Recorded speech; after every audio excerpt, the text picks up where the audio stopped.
Hej med jer. Jeg har tænkt mig at vise, hvordan man starter på et maleri. Det hvide lærred, det er rædselsfuldt og skal stå foran. Så jeg starter gerne med at lave lidt kruseduller og hister her. Først med blyant. Og det er bare for ligesom at få det hvide lærred til at holde ud og se på. Sådan. Og så går man over til, og jeg vil i dag prøve at male med sådan en gammel paletkniv. Så jeg starter med at sætte nogle farver på. Og det kan jo være lige meget, hvad man starter med. Fordi det gælder jo bare om at få nogle farver på. Jeg dypper den ned i det, og så går det ellers løs. Og det gælder jo om at få farven fordelt. Nu er det et abstrakt maleri, jeg har tænkt mig at lave i dag. Så vi får lige farven fordelt lidt rundt omkring.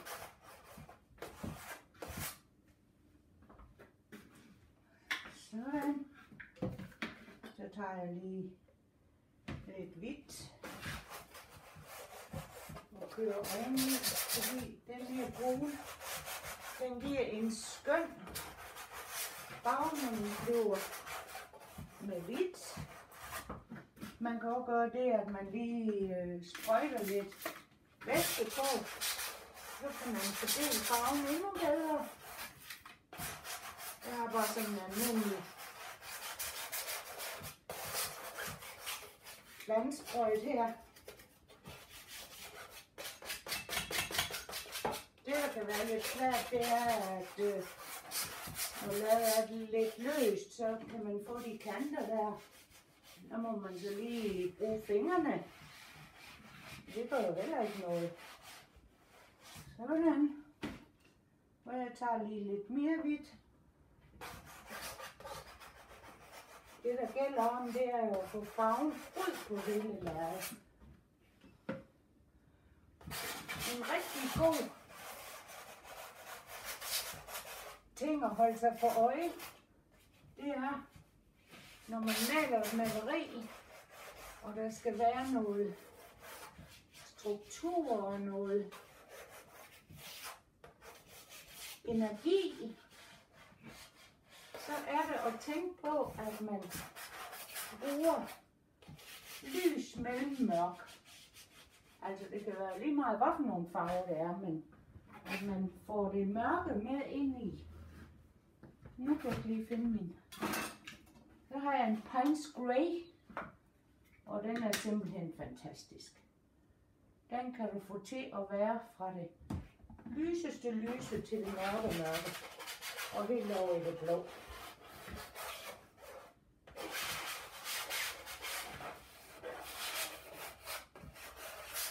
Nu fortsætter jeg med at få noget farvesæt på.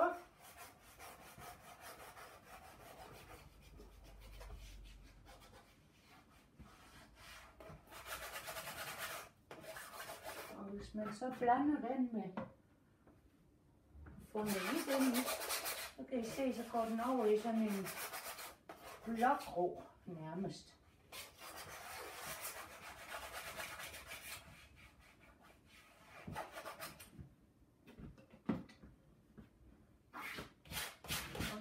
Om det er jo selvfølgelig at få lærredet ægget.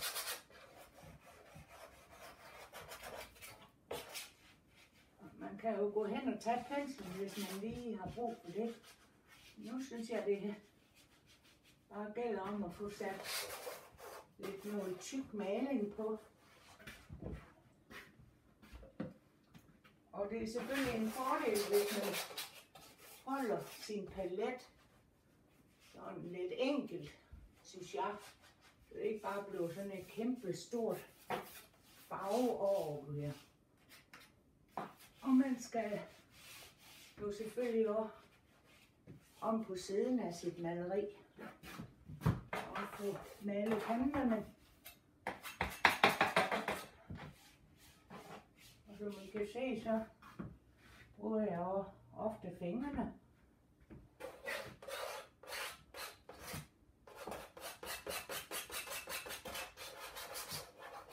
Det er bare nogle på nogle forskellige strukturer.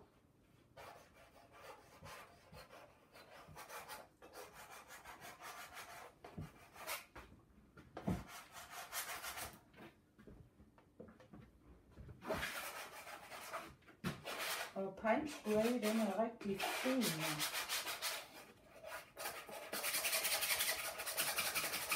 Og blande også med den brune, det giver en fantastisk kontrast. Og som I kan se, så er det lidt svært, og det skal man selvfølgelig passe på, at man ikke får kanterne på selve lærredet alt for tydeligt.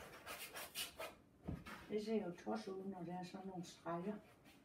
Du kan bruge fingrene. Du kan give det lidt væske, så man lige kan. Det er selvfølgelig lige passe på, at man ikke får for meget væske på, fordi det er bare almindelig vand.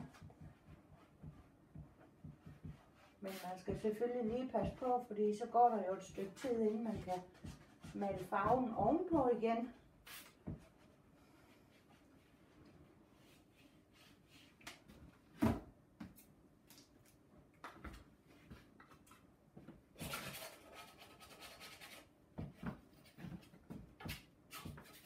Husk lige at få kanterne med.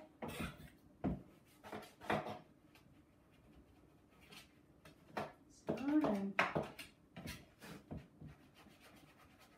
Nu kan I se, nu er der lidt kontrast i med, at jeg har fået den sorte, jeg har fået den brune, og så bruger jeg den hvide til ligesom at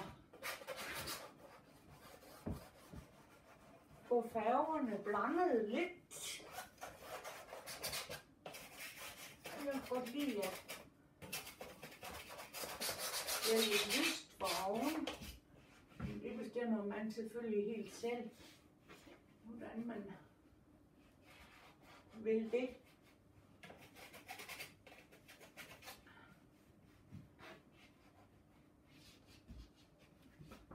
Sådan.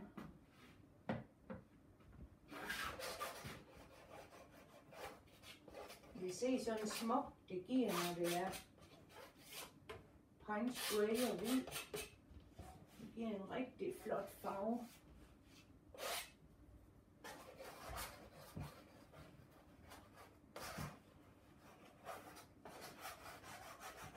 Nu begynder det at have lidt form.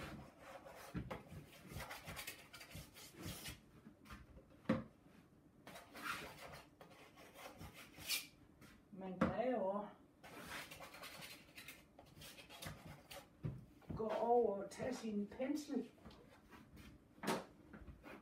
og ligesom at få farverne til at gå lidt ind i hinanden. Og jeg ynder at bruge sådan rimelig store pensler, og det gør jeg fordi,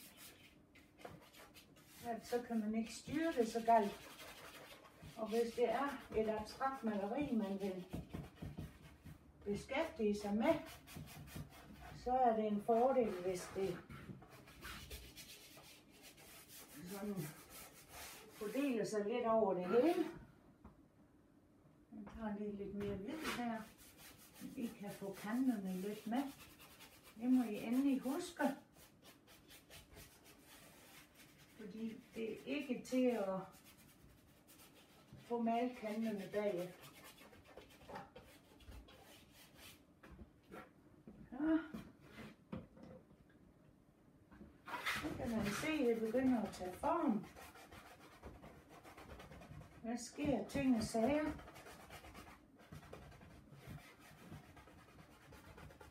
Og hvis man maler lidt vådt i vådt, så kan man også ligesom få farven til at gå ind i hinanden.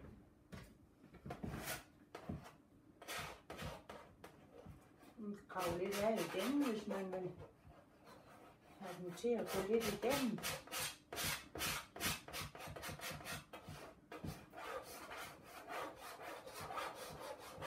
Man kan bruge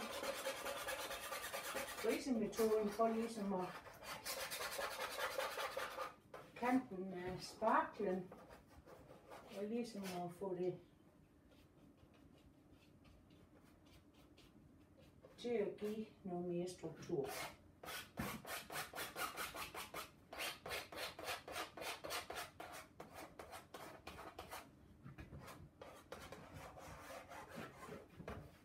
Sådan.